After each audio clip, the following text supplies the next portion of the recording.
Put a finger down challenge. Put a finger down if you have become more cynical or critical at work. Do you drag yourself to work and have trouble getting started? Have you become more irritable or impatient with your coworkers, customers, or clients? Do you lack the energy to be consistently productive? Do you find it hard to concentrate? Put a finger down if you lack satisfaction from your achievements. Do you feel disillusioned about your job? Are you using food, drugs, or alcohol to feel better, to simply not feel? Have your sleeping habits changed? Are you troubled by unexplained headache, stomach, or bowel problems, or rather physical complaints? If you have put more than 5 fingers down, you might be suffering from burnout. Quick disclaimer, I am not a professional yet, but if you feel like you might be suffering from burnout, I would encourage you to seek for help.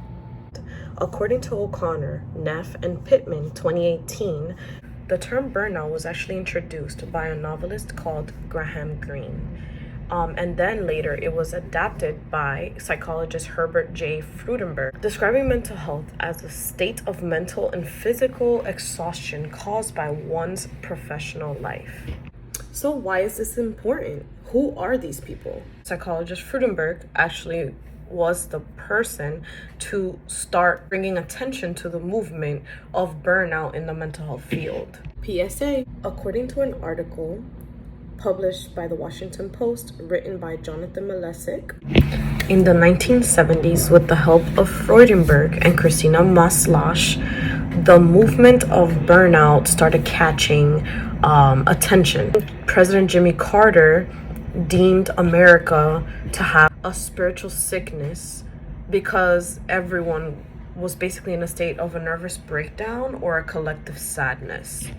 And in 1981, union members decided to strike and protest for higher wages and a shorter work week, i.e., making it a social problem. According to M Publishing Libraries, a social problem is any condition or behavior that has a negative consequence for a large number of people and that is generally recognized as a condition or behavior that needs to be addressed. So what large group of people is this affecting? So according to an article published on Spring Health written by Kelly Washington, BIPOC employees or minorities have higher rates of experiencing burnout. In the article, she emphasizes a couple of reasons why BIPOC or people of color are experiencing higher rates of burnout.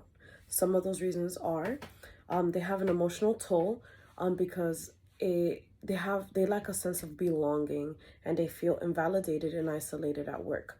Heightened pressure to perform because there's a fear of not being qualified.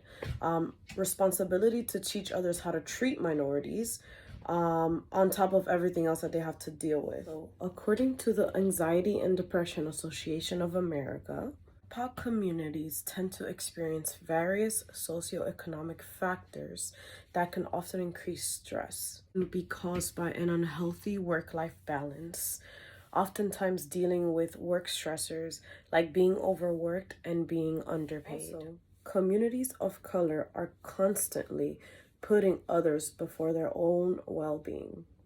One of the misconceptions of burnout is that it often gets confused with stress, and they are not the same thing. According to Recognize and Rise, stress and burnout are different because when you're stressed, you are still engaged in your work.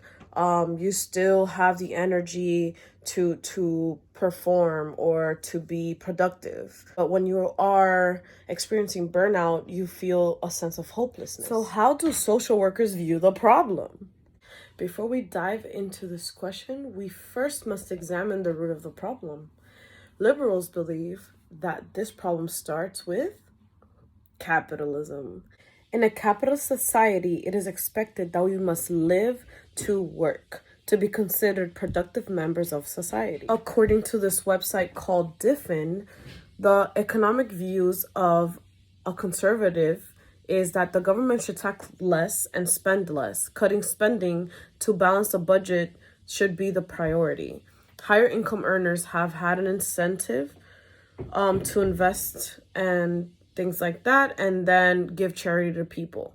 Now, the libertarian view states that the government should provide more services for the less fortunate, like healthcare, i.e., mental health services, and increase taxes if necessary. High income earners should pay a larger percentage of their income as taxes. The CDC emphasizes on how burnout and depression can cut the productivity of our employees.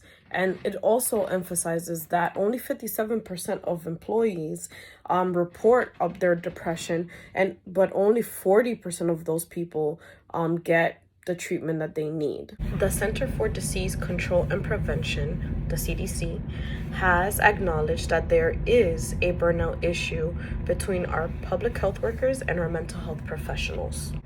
The CDC is providing a list of symptoms and different resources that our professionals can use for help. So according to a social worker named Sarah K. Smullins, in this article, she states that burnout can cause a person to be paranoid, to self-medicate with illegal or legal substances. She also states that it affects how many people stay in their careers that they work so hard for. For example, social workers, they might lose all hope or desire to continue in this career that they worked so hard to accomplish or build. Burnout is a serious problem that needs to be addressed and needs to be recognized by all of our employers.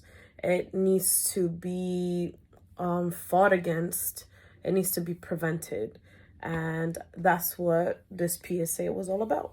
So I hope you enjoyed this video. I hope you found it educational.